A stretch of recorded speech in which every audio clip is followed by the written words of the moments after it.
Welcome to Commander Central, episode 97, and it is time for another Thursday Deck Tech. This time we'll be taking a look at listener Bertram's Izoni Thousand Eye deck. I am Dana. I'm Max. And I'm Chris. Sunday night, guys. The weekend is over and the week's about to start. How are you guys doing? Pretty good. I'm tired. I am a little bit, although I don't know why. I had a long weekend, but it was nothing that was like physically exhausting. I was just busy.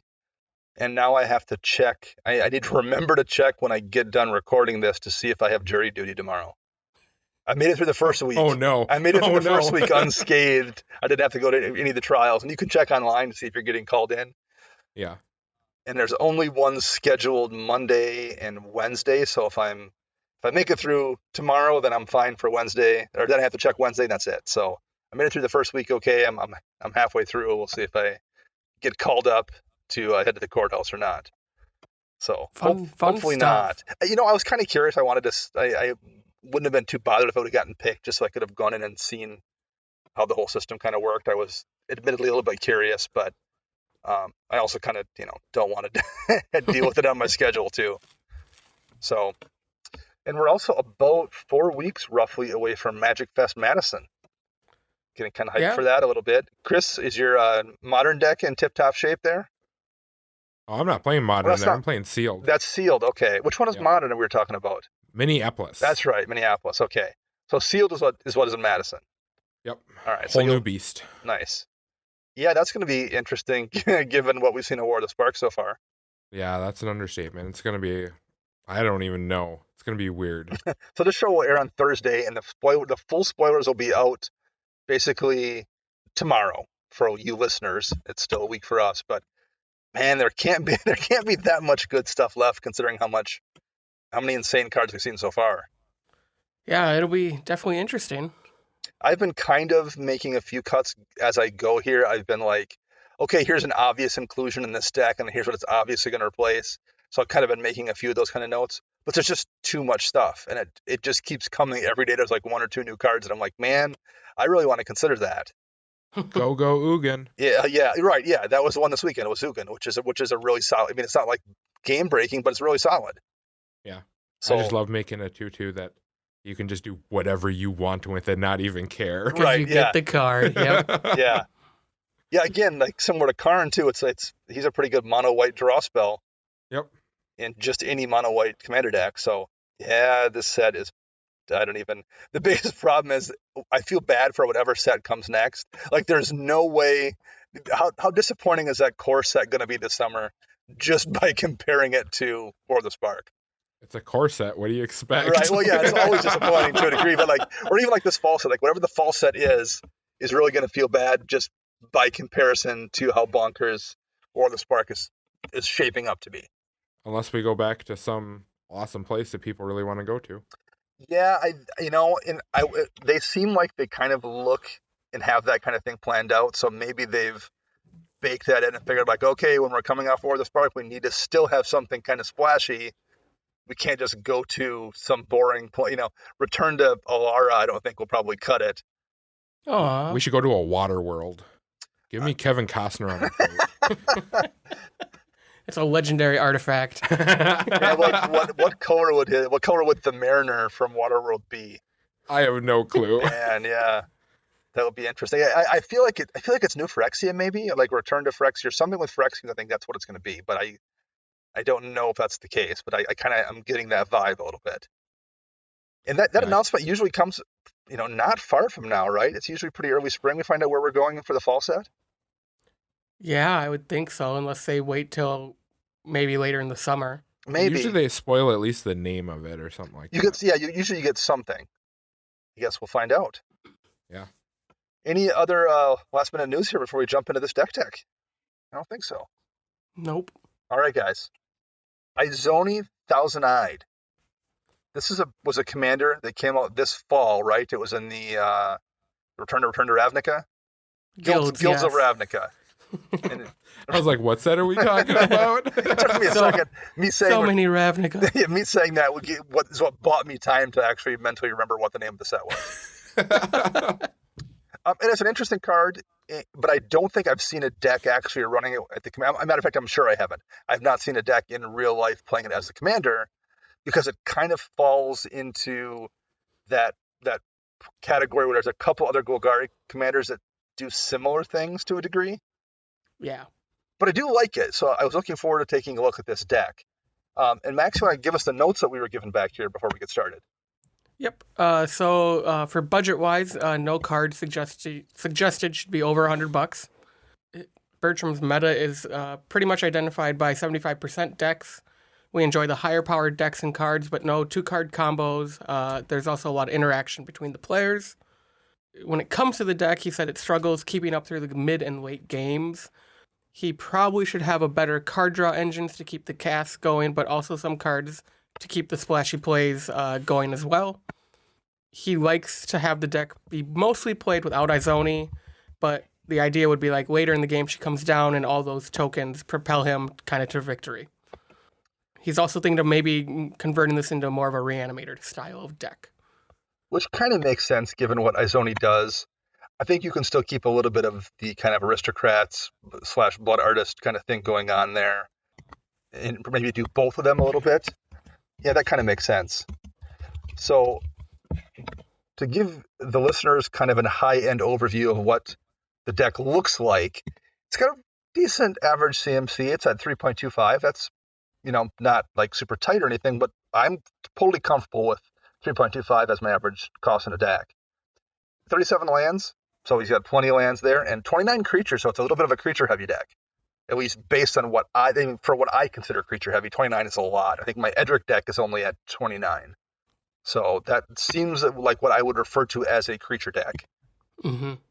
I think the first thing we should just take a look at is the problems he identified and see if we have any solutions for those.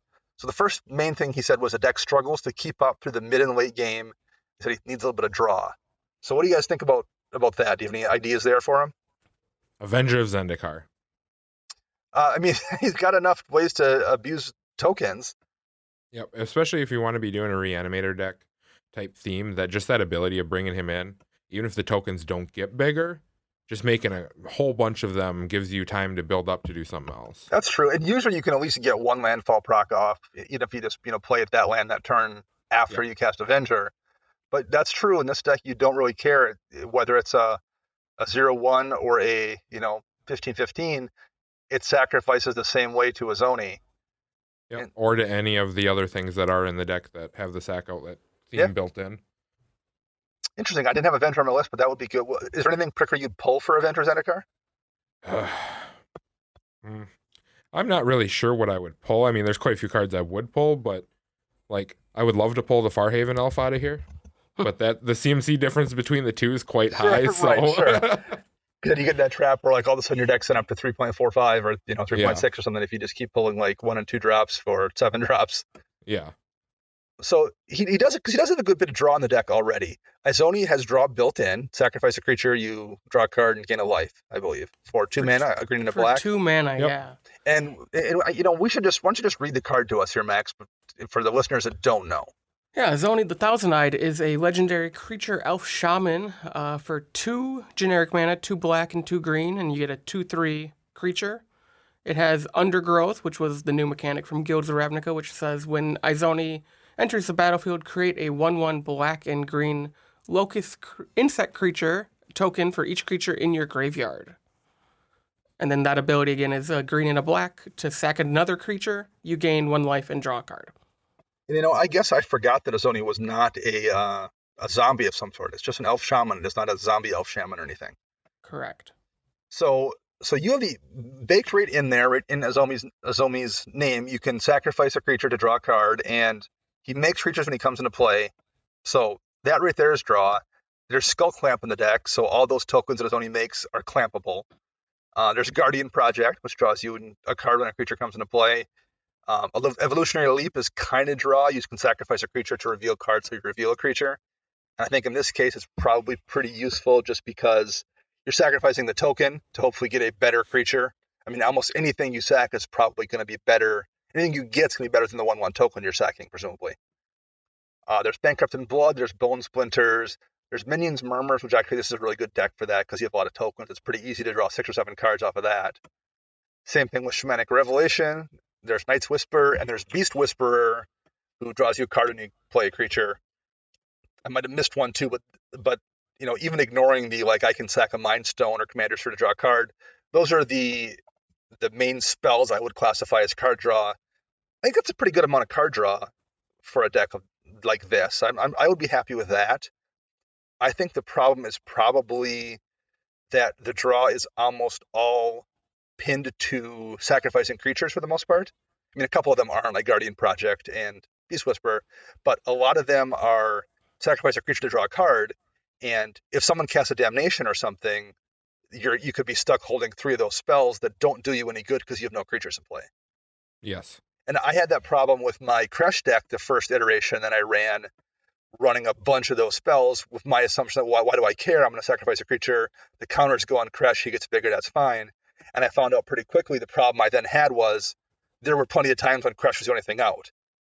And it does you no good then. So so the one thing, my suggestion here would be to just find a couple more things that you can run that aren't reliant on sacrificing a creature to draw. I think some of those things are good, but I think there's too many here and you're going to get burnt on occasion. The first one I would recommend, and this is dangerous because I ran it in my Teysa Orzhov Scion deck for a while, and that's Dark Prophecy. and why it's dangerous is it's an enchantment for triple black. Whenever a creature you control dies, draw a card and lose a life. So the reason I go running in Teysa was the whole deck was built around death triggers and killing stuff. And there were enough times when I would just I could very easily lose 10 or 15 life in a single turn. And that's great, I guess, if you draw a bunch of cards, but that wasn't the kind of deck that could maybe defend myself when I was down to 5 or 6 life because I've drawn so much stuff off of that Dark Prophecy. And then if somebody then casts a board wipe and you're not ready for it, you just die because it's not a May effect. Right. But I think what works here with it is because Izoni gains you a life when you sacrifice a creature, that will offset somewhat the life you lose to Dark Prophecy. So basically, if Dark Prophecy is out and you sack a creature to Izoni, you gain a life and lose a life, so that's a wash, and you just draw 2 cards. So that would be a card I would strongly consider in this deck. I think you might, and it's entirely possible. And we hear back from Bertram who says, I tried it for 3 games and it killed me in 2 of them. Yeah, thanks a lot, guys. Right, Yeah. That wouldn't shock me a bit, but I also think it wouldn't shock me if he came back and said, yeah, it worked perfectly in that deck. Yeah, the thing I don't like about Dark Prophecy is it's really contingent on sacking stuff to Izoni, not just the other sacrifice outlets in this deck. Well, at least to offset the life loss it is, yeah. So, I mean, it's hard. If you can't get Izoni out while you have Dark Prophecy out, you're going to fall into that loop where you're going to die life, quick. For sure. So if I have a backup plan here, which these aren't exactly like niche cards. Dark Prophecy is fairly obscure, but if you don't want to run those, Chris's favorite buddy, Phyrexian Arena. Best card in the world. It's just going to draw you a card every time. It doesn't care if you have creatures out or not. The same thing's true of Sylvan Library for the most part. Worst case scenario, you just rearrange top 3 cards of your library, which is almost always useful. But there's enough times it's genuinely there's a Whip of Erebos in this deck, and there's a couple other things that gain you life, including the commander. There's going to be plenty of times you can afford just to lose 4 or 8 life and have it not matter. Yeah. And Death Reap Ritual, I think, is really safe here too, particularly in this deck where you have the option to something died on my main phase, so I'm just going to draw a card end of turn, and then I'll use Izoni's ability next turn or the turn after that on someone else's turn to also get the trigger to draw a card. Right. So this is, I think, a kind of a perfect deck for Death Reap Ritual as well. And again, that one, unfortunately, is still kind of tied to creatures doing stuff. But it's not your creatures. If somebody else's creature dies, you still draw a card too. Yeah. So The one card draw spell that I would recommend out of everything, though, and I'm surprised I don't see it in here, and I think every green deck should be playing it, is Harmonize. Sure. I mean, you just draw 3 cards. That's it. It doesn't care. Yeah. It doesn't care about anything. And you also can use it on that turn 12 when you're at 4 or 5 life. Yep. And you just need an answer. I mean, there's times you can't use those black draw spells then. I've had it happen to me. Harmonize just draws you 3 cards. Yeah, no, that's a good one too. The other one I also kind of like in here, and it's a creature, is Smothering Abomination. That's a very good one. We mentioned it in Max's deck already, but you're gonna this deck is built to sacrifice. There's a bunch of sacrifice outlets in here, a bunch of sacrifice stuff. Abomination, number one, is a big flying body. It's kind of tough to kill because it's colorless. That can cause problems. And there's going to be games when this is just going to draw you 3 or 4 extra cards per turn every time, in addition to being a threat with evasion. I don't really love Noxious Gearhulk necessarily. If I was going to put in Abomination, I would probably slot out Noxious Gearhulk. I think Flying is better evasion than Menace. I think it's harder to kill. Gearhulk is an artifact creature too, so you can just shatter it if somebody has something like that. So I would consider Abomination strongly in this deck. And I think the last one I would recommend is once before the Spark hits, the new Liliana. This is a deck made for new Liliana because she draws you a card when one of your creatures die. Yep. Yeah. So I don't know if I'm a fan of pulling Noxious Gearhulk because it is a form of life gain in this deck and it kills something. true, and this is a deck that might be losing some life. But I do think Abomination belongs in here somewhere. Oh, I definitely agree with that. Have you got a chance to put one into your deck yet, Max? I found my copy today, Okay. so we'll be going into the deck. Nice, all right. But he lost a clever impersonator, so. Which I need for Tuesday. So any other things you guys want to add about the draw question he had? I have one. It's not really card draw, but more card selection. Would be Path of Discovery. Oh, yeah. Oh, man. Yeah, with those tokens coming into play? Yep. Well, it's going to pump the tokens, and it's also filling the graveyard for Izoni. If you don't want to, if you can't cast that Noxious Gearhulk, dump it into your graveyard off of Path of Discovery. Yeah, I like that. And there's also going to be plenty of turns where you, because of Izoni, generate a ton of triggers off it. Yes. Yeah, no, it's a good call. I'll get that card too. I think it's kind of underplayed, and this is actually a really good deck for it. That's a good call. So, and again, that one is slightly tied to creatures a little bit, but it's also not tied to them being sacrificed. Right. So I think this is just, I think the draw looks really good here, actually. If I would be totally comfortable with it. I just think it needs to be diversified. I think the amount is good. It just needs to be spread out so it's not all reliant on you losing a creature. Oh, I agree 100%. So he also mentioned big splashy plays. He wants me to have that option here too. And I guess I kind of interpreted that a little bit as win conditions to a degree, or at least big plays that put you in a position to win. Yep. So I'm not going to say Crater Hoof because that's an easy one, but like something along those, lines. So is there anything for you guys that you had, any ideas you had for like a big splashy play kind of card he could run here? You can go first, Chris. I have a few of them. Aside from Avenger, I mean, I can think of like a Yeah. couple of them you could put together to do something. Yeah. But then it turns into Dana's favorite, his most hated cards that you play, like let's go Urborg, Cabal Coffers, Torment to Hailfire. Right.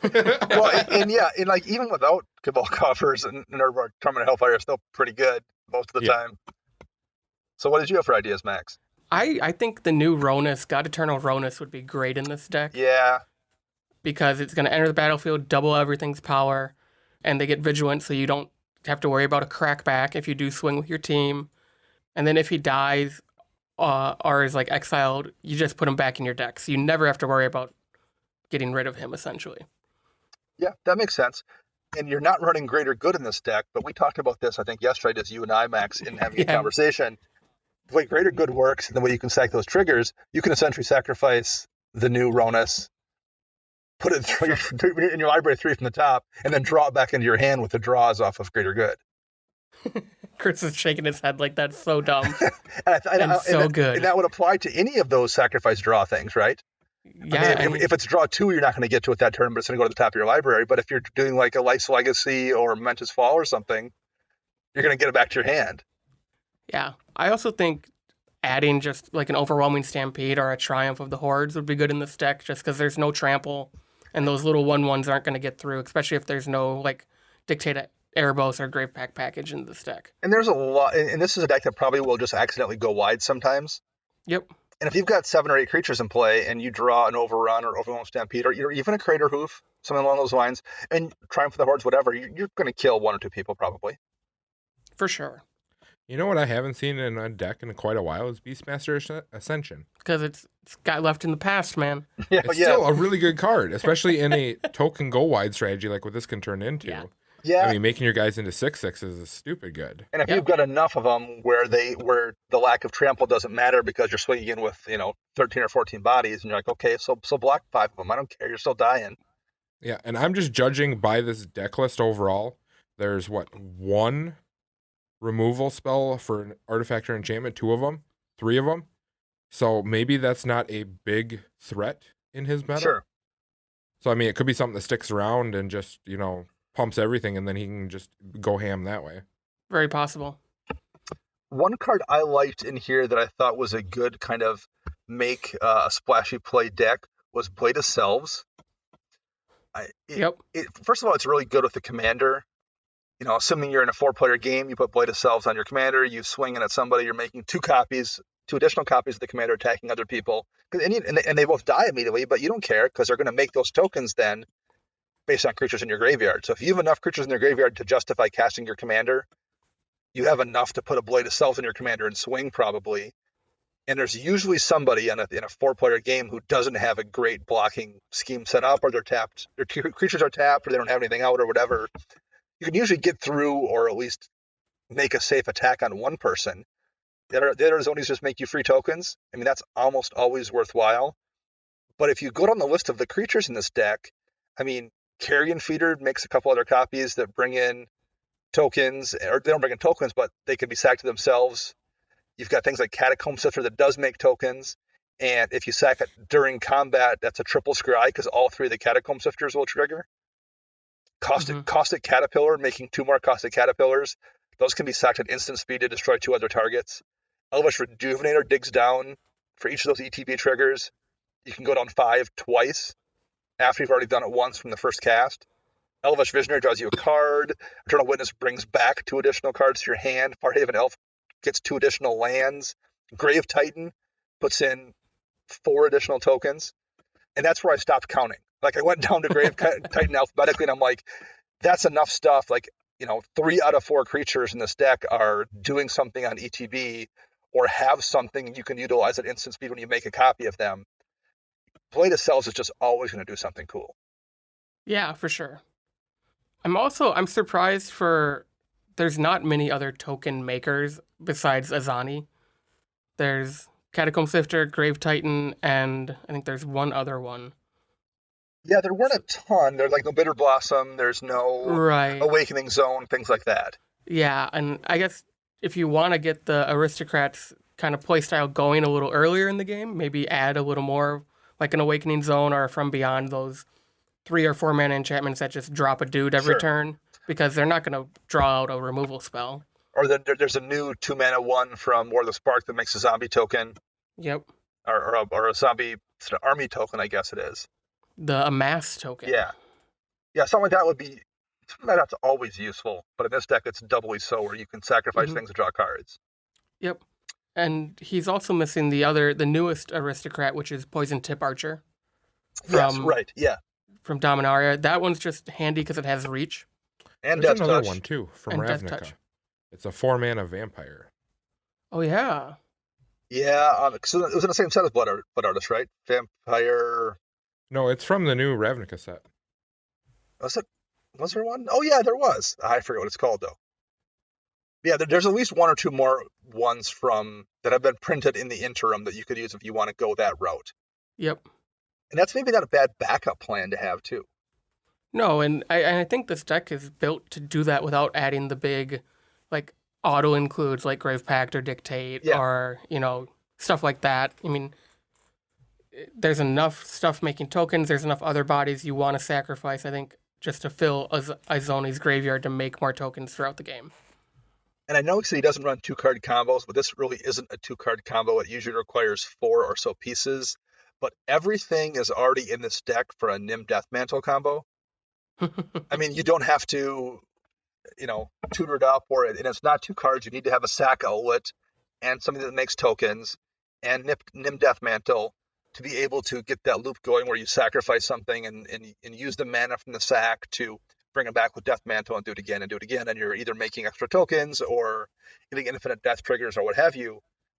I get not liking combo, but that's one of those combos I feel like that's like 4 pieces or 5 pieces to make it work.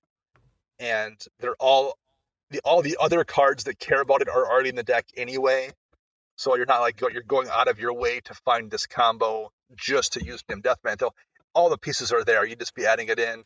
and it's a useful card anyway. Mm-hmm. So that's entirely a matter of personal preference, but like I think that's a legitimate option in this situation is Nim Death Mantle as well. Yeah. The only other creature I really was thinking of would be Mazarek. Would be great in this deck. You know what? I wrote that down and I wasn't sure how to address it or when to address it, but yes, Mazarek lets you put a counter on all of your creatures whenever something is sacrificed, right? So Mazarek Krull Death Priest says whenever a player sacrifices another permanent, put a +1/+1 counter on each creature you control. So I mean, plenty of times you will just trigger that, but like it's not just you. It's whenever someone cracks a fetch land or cracks or strip mine to hit something. Like you're just accidentally going to get a bunch of triggers, and your creatures will get one bigger every single time. And if you are in a position to do it, there's probably times this deck is going to have 5 or 6 bodies out or some tokens, and then you have the ability on one turn to buff them 3 or 4 times just by using Mazarek's or using Izona's ability. Mm-hmm. Yeah, that might be a good one too. I think there's a lot of value graveyard creatures in this deck, and we can maybe shift over to look at graveyard stuff now. There's a lot of stuff in there like Birds of Paradise or Caustic Caterpillar, Deathrite Shaman, Elvish Rejuvenator, Elvish Visionary, Eternal Witness, Farhaven Elf. Things that like do an ETB value thing that are kind of the equivalent of Solemn Simulacrum, which is also in the deck. And I think those things are great in a Marin kind of deck where you know consistently every turn you can recast something. Or like a Muldrotha deck, same deal. Muldrotha, you know, as long as Muldrotha's out, you can bring one of those back and get value. This deck is relying on additional cards to do that graveyard stuff to bring it back and reanimate it. And there's going to be enough times you just don't. You haven't drawn one of those 5 or 6 cards. So I think maybe you could swap out some of those value ETB creatures for something like Mazarek or Smothering Abomination that are just great on their own, even if you can't abuse reusing them. Yeah, that I'd agree with that. So let's take a look at the deck then itself, beyond just the questions he had specifically. Maybe take a look at the land base first. 37 lands in a 2-color deck. That's safe. You know, I think you could maybe, with that CMC, you could maybe get away with 36 if you wanted. But Izona's casting cost is pretty heavy. I think 37 is perfectly reasonable. Yeah. Oh, I agree. Anything you think is missing in terms of like utility lands or anything? There's no Urborg. Yeah, I mean, even if, like, Urborg's super expensive right now, right? No, that's Cabal Coffers. Urborg's relatively cheap because it just got a reprint, I think. Yeah. I still think it's like a $15 or $20 Is card. it? So take back the cheap part. So yeah, ignore that part. But it's still, I mean, it's a really useful card, and particularly in a deck where your commander is requiring double black and double green, there's absolutely times when you play that's going to make all the things you do way, way easier. Yeah. At the risk of helping somebody else who's also struggling, you're helping them out too. Like that can happen. Like I've had that happen where I've saved somebody's butt playing an Urborg. That's definitely occurred. But I would say more often than not, it helps me in a way it doesn't help somebody else. Yeah, for sure. And, you know, maybe you just watch out for those situations to where, right. Do you really need to play the Urborg knowing that, you know, one of your opponents is still not on black yet for their color combinations? And there are, you know, more than a couple utility lands here, whether it's Westvale Abbey or High Market, Ghost Quarter, Bloody Woodlands, Mirror Pool. So there's enough things here that would benefit from being able to tap for a black mana as well. Yep. Yeah, the rest of it looks pretty solid. I don't know if I love Exotic Orchard here. I love Exotic Orchard in a 3 or 4 or 5 color deck. In a 2-color deck, I don't know if you necessarily need it that badly. It could just be like he has one. Yeah, that could be. The only problem within in a 3-color deck, I always feel like you almost always see 2 colors, so it's a dual land. In a 2-color deck, it's much tougher to see 2 colors that are useful because there's only 2 colors that you care about.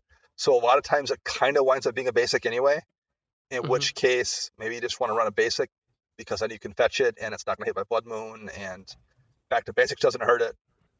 But I don't think it's a big deal. I don't think it's like a bad choice. I just don't know if I would run it in a 2-color deck. Right. I do like to see High Market in a deck like this and Phyrexian Tower as well. It's always nice to have a sack outlet that doesn't cost you a card slot. Mm-hmm. Definitely like both of those. Mirror Pool is interesting in this deck because I don't know what you would copy except maybe another Izoni. I like Mirror Pool as well, but I don't know if there's enough stuff to justify losing a land slot and spending that much mana to make a copy of a thing. I mean, maybe that's the 37th land. Maybe it's just in here because it does something cool a few times. And it does ETB tap, so it's also one of those ones I think you could pull it out of the deck and probably not really feel it Yeah. too badly. Like I wouldn't go to 35, I don't think, but I think if you pulled an ETB tap land that's colorless like Mirror Pool and just went to 36 to free up a slot for something else, I think you'd probably be fine. Yeah, I agree with that. We mentioned the creature base. Anything in the creature base you guys want to talk about? Because this is a creature-heavy deck, and a lot of stuff is going to revolve. Whether he's doing reanimation stuff or he's doing Blood Artist kind of shenanigans, it's probably going to take a lot of creatures into account when it does that. So is there anything you guys think really doesn't belong or you think is a really big glaring omission here you want to talk about? I'm not a fan of the Dimir house card. I do realize it's probably in there for the transmute effect, and I looked and there's like 6 cards that are at 4 CMC or whatever. But I would rather just have a tutor in its place to go for any card at any given time. It's a sack outlet that has no restriction, so I guess that's something. So, you probably aren't using the sacrifice to regenerate it so much as you're using the sacrifice just to sacrifice stuff. Yeah. But you're usually caring about that in a deck with things like Grave Pact or Dictate, where you want to be able to do it at will because someone just played a thing you want gone. And in this deck, what does sacrificing one of those tokens to Dimir House Guard actually accomplish most of the time? From the looks of it, unless there's a aristocrat out, probably not Right. a whole lot. Yeah, so unless there's one of like the 3 or 4 aristocrats out, it probably doesn't accomplish very much just to sacrifice a creature at random to Dimir House Guard. So I tend to kind of agree. I don't know if there's enough backbreaking stuff to tutor for with the transmute, and I don't know if it as a sack outlet is necessary when there's already quite a few of them in the deck anyway. Yeah. I actually not a big fan of Elvish Rejuvenator. Rejuvenator. I think I'd rather run Satyr Wayfinder because it's still going to get you your land. It goes to hand versus the battlefield, but the rest of the stuff you see of those 4 cards goes to your graveyard, so you're just feeding the Izoni Undergrowth trigger. Sure, and it feeds Reanimator if that's what you're going to be trying to lean into here a little bit as well. Yeah. I think a Loteth Giant is a neat card in theory. I think the problem with Loteth Giant is I think most of the time it's just going to be a bad Gray Merchant. Oh, I agree. Yeah. And if you're running it because you just want to run something obscure and Gray Merchant seems like a cliche, then I get that, and I'm not going to tell somebody not to do that. I 100% understand somebody wanting to run something just because it's kind of off the beaten path. But as far as being effective in a game, Gray Merchant hits everybody, and I think you're probably pretty often going to have more black pips in play. You're going to get 2 from Gray Merchant in the first place every single time at the very least, versus Loteth Giant could do nothing if your graveyard's empty, and it's only 1 person anyway. Yeah. So I feel like even if a Gray Merchant for 4 is better than a Loteth Giant for 7, unless there's 1 person left in the game. But even then, it also doesn't draw you cards. It doesn't gain you life, which Gray Merchant always does. So I just feel like there's almost like the amount of situations where it's better than Merchant are really, really narrow. So that's one move I would make. Any other ones jump out at you guys? I still think Avengers Zendikar should go in here. I'm seeing his 2-card combo right now in the deck. I don't know if you guys have noticed it yet, but it's in here. Which one is it? It is Pitiless Plunderer and Revel in Riches. Yep. Oh, yeah. Yeah. So if you have something that's going to generate a lot of tokens like Izoni does or Avengers Zendikar, and you have at least 1 sack outlet out with the Pitiless Plunderer, you just go brrrr, and you get all your treasure that you need. Yeah, that's really solid. So yeah, that's one more way to feed that. And this, like I said, this deck of CMC is pretty safe. But not only is it safe, there's just not a ton of giant things in the 7-drop slot or anything in here either. I think you can afford to have, I don't think you want 5 Avengers Zendikar kind of cards in your deck, but I think you can afford to have 1. Yeah, unless they're all like extremely powerful, like they all synergize into what you're trying to do. Sure. Yeah, I still like that call, Chris. I didn't really occur to me because Avenger is a card that tends to underperform for me when I play it. Yep. I don't even run it in Mina and Den anymore. But that's in part because aside from the landfall triggers, nothing else works with it. Like if I play it and I just don't happen to have any ways to do landfall that turn or the next turn, I'm just making, 12 tokens that are 0/1s that will just die to the next board wipe. Yeah. Well, I think a lot of people might misplay Avenger too, because I've seen it in yeah, a lot of for decks sure. where they're just like, this is going to make a whole bunch of tokens. I play a land, now they're all 1/2s, and I can attack. And everyone's like, well, we can just kill them. Mm-hmm. But in a deck like this, where you're trying to use those tokens to some other, aspect, then Yeah. it's a perfect card for that. And in this deck too, there's just so many different combinations of cards that can be into play that get you unlimited mileage out of that. If you have that in play and you drop and you happen to have Ashen's Altar out and you drop that Avenger, well, hey, I'm just going to sacrifice it to the altar, make 20 colorless mana, and then use that to cast 6 other things. Yep. Or I happen to have out Zulaport Cutthroat when I cast Avenger, and I'm going to sacrifice it and make all that mana and get a bunch of triggers off the Cutthroat. Yeah. Or get a If you bunch. have a Catacomb Sifter out and you have a sack outlet and you just scry 30 times. Yep. Yeah. You feed them to Westvale Abbey so you can get Ormondal out. Yeah. Yeah, there's like 15 cards in this deck that interact with those tokens, even if you don't happen to have a way to get landfall off it. Now, yeah, I like that. That is a good call. The more I look at the deck, the more I think that's a pretty decent inclusion here, even if I don't usually love the card. Yeah. Removal, I think, is a little bit lighter than I'm maybe comfortable with. I think it's way light for me. Yeah, same here.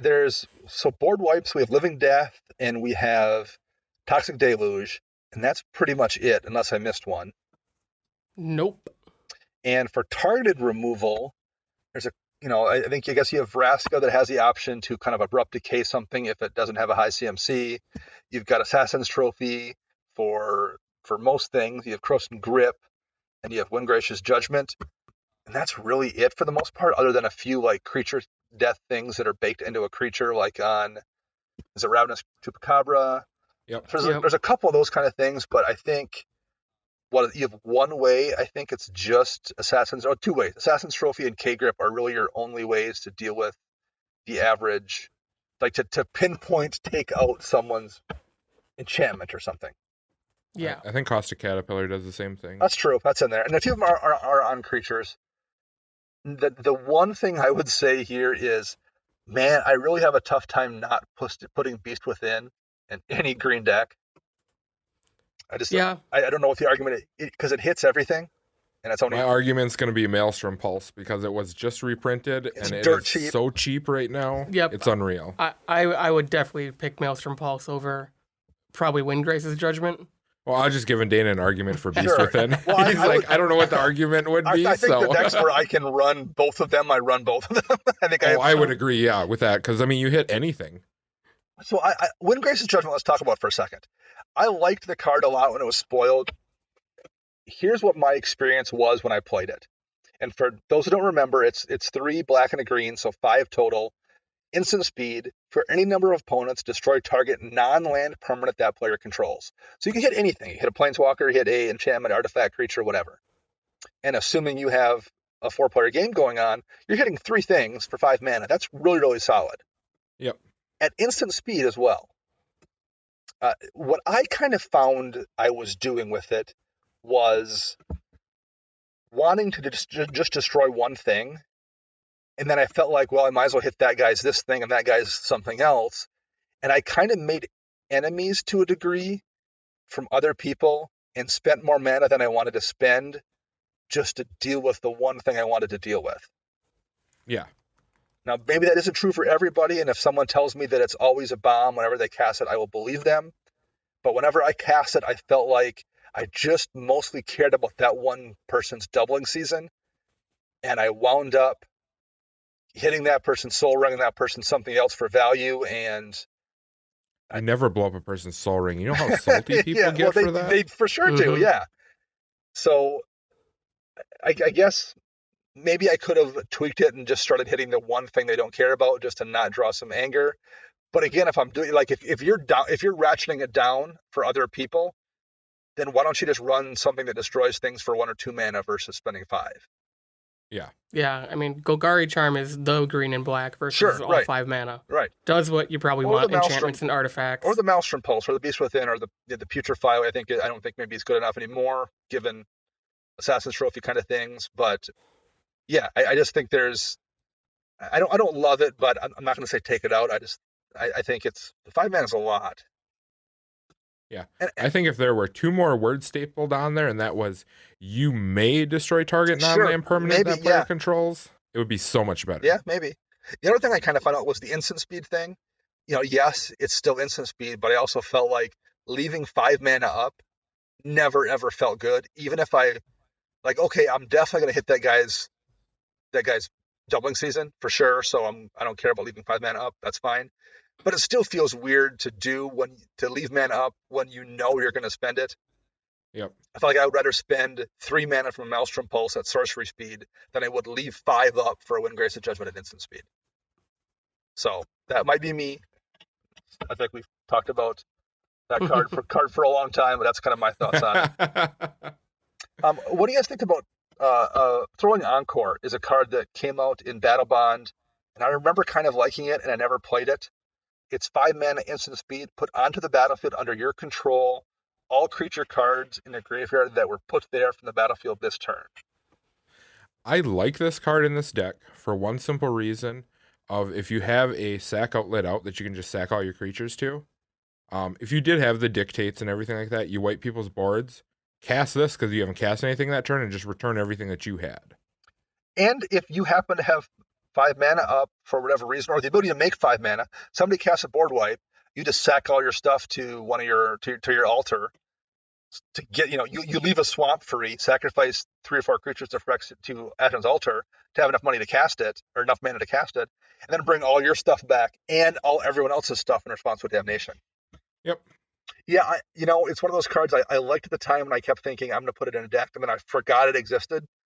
And I saw it again today, and I looked at it again. I'm like, man, that's a good card. I really should have ran it somewhere.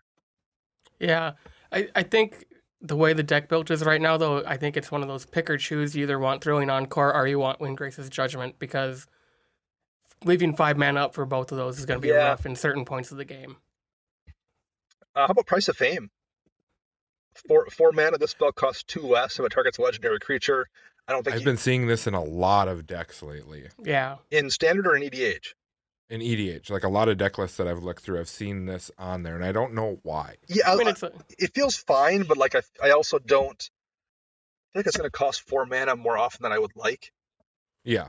And I don't know if a Surveil 2 offsets spending 4 mana on a removal spell for a creature. I don't think so neither, unless you're really terrified of people's generals. Or you're playing against a Reki History Kamigawa deck, and then you're just like, yes! Yeah, Still Beast Within him. Right. I think it just has to do with maybe it does kill anything.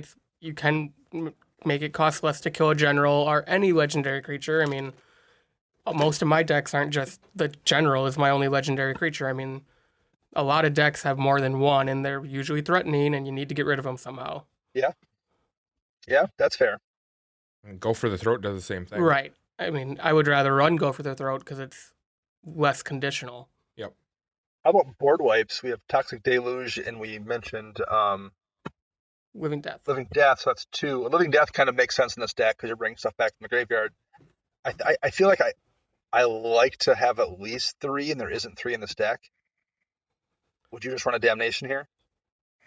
Or do you go to something like, I can't even think, I would almost go Decree of Pain. Yeah, Sure. that's kind of what I was thinking too. Particularly when you're going wide. I know it's greedy, but when you're going wide in this deck on your own, there's gonna be enough times when you yourself, you've got 9 tokens out or something, and that feels good until that person drops a Baneslayer Angel and something else, and you're like, okay, I don't these 9/1/1s don't cut it anymore. I'm just gonna decree a pain and draw 17 cards. Well, and start over. You could have this set up too, where you can come out of nowhere and just win with a Decree of Pain. Yeah. By cycling it. If you have Blood Artist and Zulaport sitting out like 12 tokens and you just cycle it. Yep. That's just nukes everybody. Yeah, big time. Yeah, like I said, I get that it's a lot of mana to cast. If you don't cycle it, it's a ton. But man, there's enough times when you cast that and you're like, everyone lost everything, and I have all the cards in the world. Yeah. And if you happen to have Revel and Riches or something out, like next turn, you got all the mana to cast all that stuff with too. Or even if you happen to have one of your sack outlets out, whether it's Ashnod's Altar or Phyrexian Altar or whatever, and you sacrifice all your stuff in except that you're not going to draw those cards, so you can float 14 mana and then just draw 8 or 9 cards off everybody else's dead creatures and have the mana to cast a bunch of those that turn. So yeah, I think it does kind of nicely synergize with this deck as well. So I mentioned those 2 artifacts, the 2 altars. There's 8 artifacts here. What do you think of the artifact package? It's what I would run. I think it's your basic package that you should be running. Yeah, I mean, good rocks, Chromatic Lantern maybe isn't necessary in a 2-color deck, but like you're fine with it. It's a good card. Yeah. I mean, maybe he's running Lantern because he doesn't have an Urborg, and this is Sure like a cheap replacement until he gets one. And Izoni's casting cost is a pain in the butt. Yep. Matter Sphere, it's nice. It will be one more thing that would trigger off Mazrik if you ran that. Same thing with Mind Stone. Golgari's Signet's always great. Phyrexian Altar's always great. Skull Clam, Soul Ring. The one I don't quite love nearly as much as Hedron Archive. Yeah, I mean, draw 2 it's 4 mana to sack, isn't it? 2 mana to sack, 4 to cast, 2 to sack. Okay. But you can't sack it like it's not Commander's Sphere. You have to keep it untapped and then tap it to sack it. Yeah, I don't think that's quite good enough. But I mean, maybe it has something to do with how he was looking for extra card draw, and this was something to start in. Putting it in there because it does create the extra mana. Yeah, maybe. Izoni is 6 mana to cast. So. And I mean, it's a little better than the Signet or the Locket because you're only paying 2 to draw 2 cards versus paying 4 to draw 2 cards. And it taps for 2. You're right. I still think the Locket could go in here, Chris. Don't give me the death stare. I'm just saying it's a little better than the Locket. Well, I have said a couple. Wow. I have mentioned altars a few times, but I guess there actually isn't an Ashnod's Altar in here. There's just a Phyrexian Altar. Yep. I'd be tempted to put Ashnod's Altar in this deck. This is a great deck for it. Yeah, I mean, it's just redundancy. It's just an extra sack outlet. It's always nice to have. Yeah, and it's a great sack outlet. And it can do really busted stuff in the right situation, and this deck has all the pieces to do a busted thing with it. The one I would find interesting to put into this deck would be a Mimic Vat. Oh, sure, because you're throwing stuff in well, it kind of would be a similar to Blade of Self situation where all your creatures do an ETB, so being able to copy one of those creatures and then do it again frequently, repeatedly every turn to Mimic Vat is pretty useful. Yep. Let alone if somebody else happens to play a Consecrated Sphinx or something. Exactly. Yeah, that one's solid. It interacts with your graveyard. The only thing is it does take a creature out of your graveyard for the amount of tokens Izoni makes, but I mean, I don't think it's that huge of a deal. No, I mean, think a 1-of token for having a copy of something is huge. Exactly. Right, being able to repeat that Noxious Gearhulk, every turn is great. Yeah. Yeah, I would tend to, or that Grey Merchant if you have the Grey Merchant in. Yep. Or bring another Grave Titan out or something. Like there's a bunch of just gross stuff in here that would be great off there, similar to Blade of Selves. So this deck, the other thing I kept thinking was looking at it, I was like, man, War of the Spark is going to add like 9 pieces to this deck that you would consider running. Yeah. Which maybe is true of a whole lot of decks, not just this one. But so, any final thoughts here, gentlemen? If you want to go hard Reanimator, you need to pick that route. Yes. Yeah. So here's the thing about Reanimator. If you're going to do it, you need 6, 8, 10 pieces of things that reanimate stuff. And there's really only Whip of Erebos in here so far, and I think there was a Reanimate. There's Thrilling Encore, which does it, and I think Dread Return. Dread Return, yeah. Living Death, and Reanimate is in here too. So there's a few pieces. I think if you really want to be doing Reanimator stuff, I just think consistently you probably need to have 1 or 2 more. Yes. Yeah. Even putting like Marin in the 99 might be helpful. Sure. Yeah. No, I agree with that. It might be less threatening in the 99 versus at the top of your deck. Or Sepulchral Primordial. Oh, yeah. I mean, you hit one of the things. There's almost always something nasty in someone else's graveyard. And again, it's a good Mimic Deck target. It's a really good target for Whip of Erebos or Blade of Selves. So that might be a good one to run here as well. Yeah, I don't have anything else. I liked Izoni, um, but I feel like this is the kind of deck that if I played, it would take me tinkering with it every single week for 15 weeks to like get the balance where I want it. Yeah, I found this really interesting without the Grave Pact Yes, dictate yeah, package for in it, sure. in which, I mean, that adds kind of it takes the dirtle out of the deck and maybe the game because it does create locks, create soft locks and stuff like that. But I like that there's enough still of the aristocrat package in this deck where you don't need those two cards to make it work. Yeah, and it's also going the non-obvious route then too, Mm-hmm. which I think is always kind of cool. Yeah. I'll say this again. I said it before, but I do like the draw package. I do think people on the whole tend to not run enough draw in their decks, and I think he's running enough. I don't think we see that. I think a lot of times I look at decks and think you need more draw. I don't think this deck needs more. I just think it needs more diverse draw. Yes. So congratulations on that. I think the numbers are the numbers are right there for that. I just spread it out a little bit more. Yep. Pick up, get a few of the card draw spells that actually just draw you cards without a downside. Yeah. Yep. Okay. I think that is going to wrap it up for this Thursday's show of Commander Central. If you would like us to do one of your deck techs, how would you do that, Max? Head over to patreon.com/CMDR Central. Check out our reward tiers. The full episode deck techs start at our higher end tiers at the $15 and above level. Any support is great for us, whether it's that level or any of the ones below it, and we appreciate everybody who supports us on Patreon. We absolutely do. And we'd like to thank our editor, Ken Peddle, for doing an excellent job with this show and all the shows he does. You can find him on Twitter at LOAD3R. You can find me on Twitter at Dana Roach. You can find Max at CMDR Central _Max. Chris is at YSquishy1. And until next week, I am Dana. I'm Max. And I'm Chris.